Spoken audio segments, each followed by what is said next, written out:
कैसे हैं सभी छात्र और छात्राएं। चलिए मैं आपका अपना टीचर गुलशेर गौड़ आज मैं आप लोगों के लिए संज्ञा का टॉपिक लेकर आया हूं और विषय है हमारा सामान्य हिंदी। विषय है सामान्य हिंदी और टॉपिक है संज्ञा। ठीक है, देखिए संज्ञा की परिभाषा क्या है। जब किसी शब्द से किसी व्यक्ति, वस्तु, स्थान का बोध होता है उसे हम संज्ञा कहते हैं। संज्ञा की परिभाषा क्या है बताइए एक बार। जब किसी शब्द से किसी व्यक्ति, वस्तु और स्थान का हमें बोध होता है उसी को हम संज्ञा कहते हैं। क्लियर है यहां तक के? चलिए, संज्ञा 3 प्रकार की होती है। क्वेश्चन एग्जाम में दिया जाता है संज्ञा के कितने प्रकार हैं? 3 प्रकार की होती है। कौन कौन सी है? नु दे देगा कौन सी संज्ञा नहीं है। टाइप 3 और संज्ञा है व्यक्तिवाचक संज्ञा, जातिवाचक संज्ञा और भाववाचक संज्ञा। ये मूल टाइप है 3, व्यक्तिवाचक, जातिवाचक और भाववाचक। अब क्वेश्चन एग्जाम में ये भी बनता है कि कौन सी ऐसी संज्ञा है जिसे 2 भागों में बांटा गया है। वो है आपकी जातिवाचक संज्ञा। उसके 2 भाग हैं, एक दरवाचक और बी समूहवाचक। तो कौन सी संज्ञा को 2 भागों में बांटा गया है? जातिवाचक को दरवाचक में और समूहवाचक में। या फिर क्वेश्चन ऐसे दे देगा एग्जाम में कि द्रव्यवाचक संज्ञा और समूहवाचक संज्ञा किसका भाग है? यह है आपकी जातिवाचक संज्ञा का भाग। पहले देखते हैं नंबर 1 व्यक्तिवाचक संज्ञा। जो शब्द किसी व्यक्ति, स्थान, वस्तु का बोध कराता है उसे व्यक्तिवाचक संज्ञा कहते हैं। जो शब्द किसी व्यक्ति, वस्तु और स्थान, फिर याद रख लीजिएगा, व्यक्ति, स्थान, वस्तु का बोध कराता है उसे ही जातिवाचक संज्ञा कहते हैं। देखिए कौन कौन से। सभी व्यक्तियों के नाम, सुरेश, दिनेश, रमेश, कुछ भी XYZ सब। सभी दिशाओं के नाम, उत्तर, दक्षिण, पूर्व, पश्चिम, मध्य, ये सब। सभी देशों के नाम, भारत, चीन, पाकिस्तान, जितने भी कंट्री है विश्व में। नदियों के नाम, गंगा, जमुना, यमुना, सरस्वती, सिंधु, सतलुज, यह आपकी व्यक्तिवाचक संज्ञा हो जाएगी। समुद्रों के नाम, अंटार्कटिका, हिंद महासागर, प्रशांत महासागर, काला महासागर, ओखोटस्क महासागर, ये सब महासागरों के नाम, समुद्रों के नाम।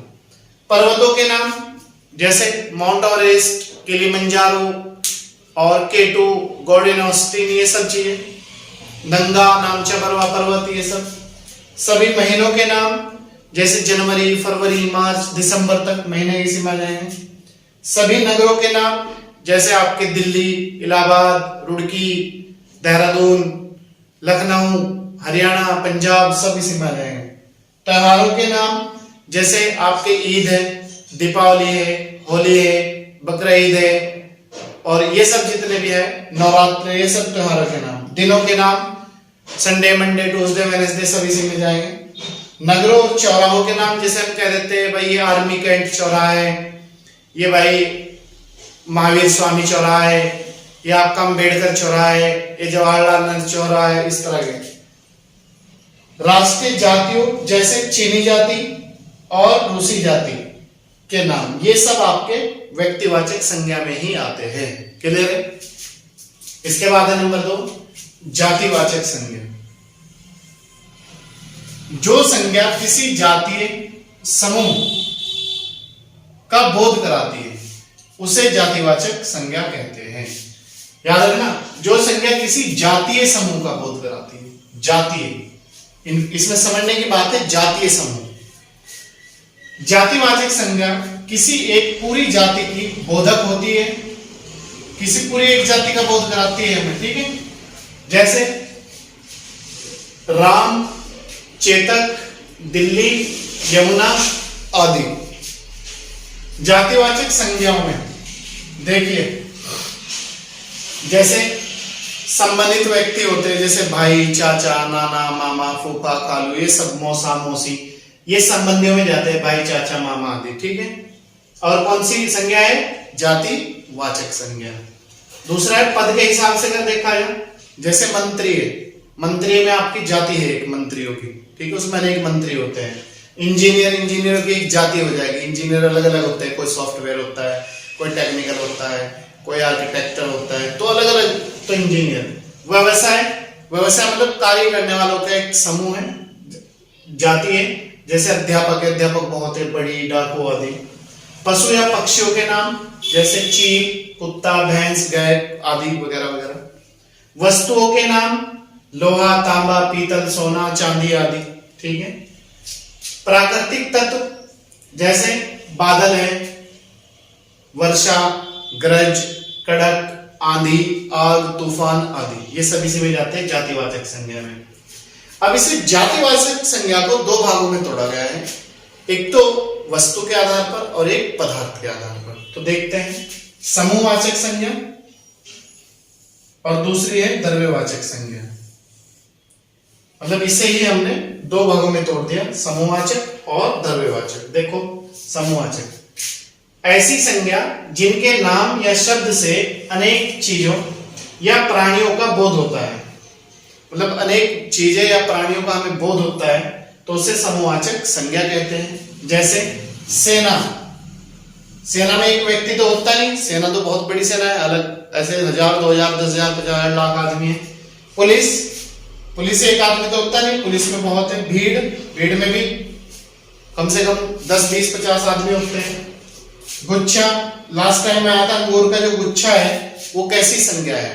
तो वो आ जाएगी आपकी समूहवाचक संज्ञा। अगर आपको दे द्रव्यवाचक, समूहवाचक या जातिवाचक, तो आप करेंगे आंसर में समूहवाचक। और अगर आपको दे जातिवाचक, व्यक्तिवाचक और भाववाचक, फिर आप कर लेंगे जातिवाचक, ठीक है।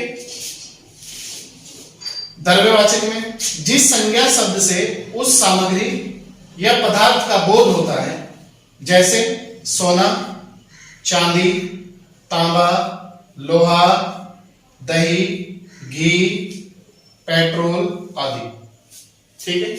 अब देखो, ये द्रव्यवाचक संज्ञा है, तो इसमें क्या है आपका? दही, घी, पेट्रोल, लोहा, तांबा, चांदी, ये सब लिक्विडिटी में जाती है चीजें, तो ये आपका द्रव्यवाचक संज्ञा है। तो अब याद रखना, संज्ञा तीन प्रकार की होती है। कौन कौन सी? व्यक्तिवाचक, जातिवाचक और भाववाचक। किस संज्ञा को दो भागों में तोड़ा गया है? द्रव्यवाचक और समूहवाचक। जातिवाचक को, जातिवाचक संज्ञा में समूह का बोध होता है और द्रव्यवाचक संज्ञा में किसी सामग्री और पदार्थ का बोध होता है। आइए तीसरी संज्ञा देखते हैं। तीसरी हमारी संज्ञा है भाववाचक संज्ञा। देखिए क्या है, जब संज्ञा शब्द में व्यक्ति या वस्तु के गुण, धर्म, दशा, व्यापार, याद रखना, जब संज्ञा शब्द में व्यक्ति या वस्तु के, कोई भी व्यक्ति हो या वस्तु हो, गुण, उसके गुण का पता चलता हो, जैसे हम कह रहे हैं ये लड़का बहुत अच्छा है, धर्म, दशा अथवा व्यापार का पता चले, तो उसे भाववाचक संज्ञा कहते हैं। जैसे सुंदरता, सुंदरता एक उसके वो है आपका गुण है, उदारता भी गुण है, सुख, मित्रता आदि, ठीक है।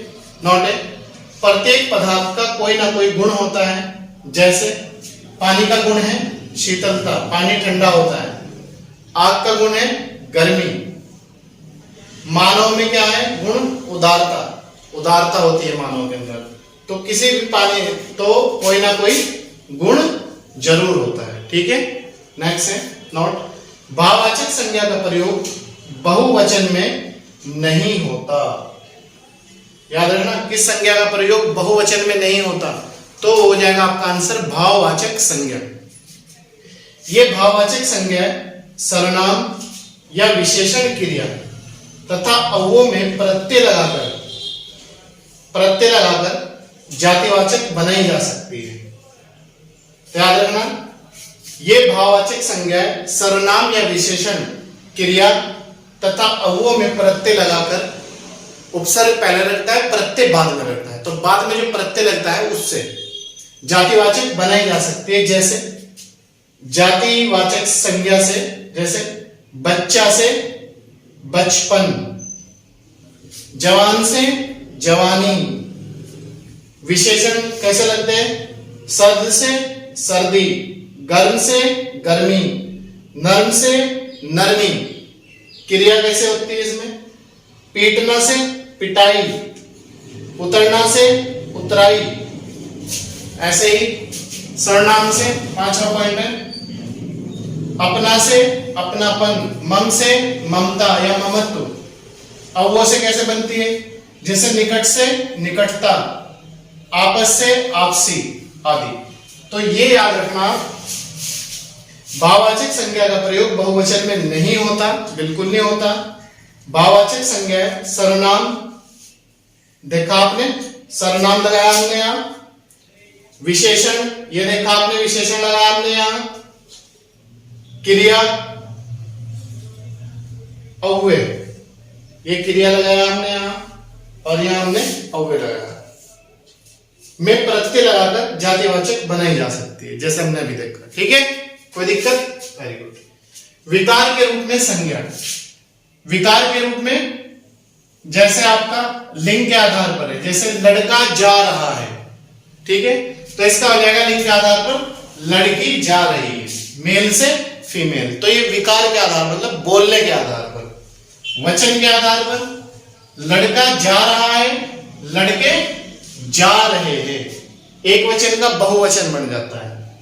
कारक के आधार पर लड़का खाना खाता है, लड़के ने खाना खाया, ये कारक के आधार पर रहेगा। क्लियर है? तो विकार के रूप में संज्ञा कितने प्रकार है? 3, लिंग, वचन, कारक। नोट इट, संज्ञा के जिस रूप से व्यक्ति वस्तु की जाति का बोध होता है उसे लिंग कहते हैं। क्या तो किसी व्यक्ति का हमें पता चलता है, जैसे स्त्री पुरुष, या किसी की जाति का हमें पता लगता हो, उसे लिंग कहते हैं। नोट, संस्कृत में लिंग का अर्थ संकेत या चिन्ह होता है। याद रखना, क्वेश्चन आ चुका है एग्जाम में कि संस्कृत में लिंग का अर्थ क्या होता है? संकेत या चिन्ह होता है। हिंदी में स्त्रीलिंग या पुल्लिंग होता है। क्लियर है? जैसे साधु है, साधु क्या है? पुल्लिंग है, इसका हम कर देंगे साध्वी, तो क्या आ जाएगा? स्त्रीलिंग। तो ये थी हमारी आज का टॉपिक था संज्ञा का। तो चलिए, मुझे पूरी उम्मीद है कि आप लोगों को आज समझ में संज्ञा बेहतर प्रकार से आ गई होगी। इसके बाद में अगर कोई भी आपको समस्या रह गई है या कुछ समझ में ना आए बाद में पढ़ते टाइम, तो आप हमें कमेंट बॉक्स में कमेंट करके पूछ सकते हैं। आप लोगों का वेलकम है। कॉल भी कर सकते हैं आप हमारे नंबर पर, आप लोगों का वेलकम है। और अगर आप हमारे YouTube चैनल पर नए हैं तो प्रतिदिन 3 क्लास पाने के लिए, और एक हफ्ते में करंट अफेयर की 3 क्लास और संडे टेस्ट पाने के लिए आप हमारे YouTube चैनल को सब्सक्राइब कर लीजिएगा, लाइक और शेयर जरूर कीजिएगा। और अगर पुराने हैं तो कंटिन्यूटी के साथ जुड़े रहिएगा और ज्यादा से ज्यादा लोगों को जोड़ने का प्रयास करिएगा। लाइक और शेयर ज्यादा से ज्यादा कीजिएगा। चलिए, मैं आपका अपना टीचर पूछे।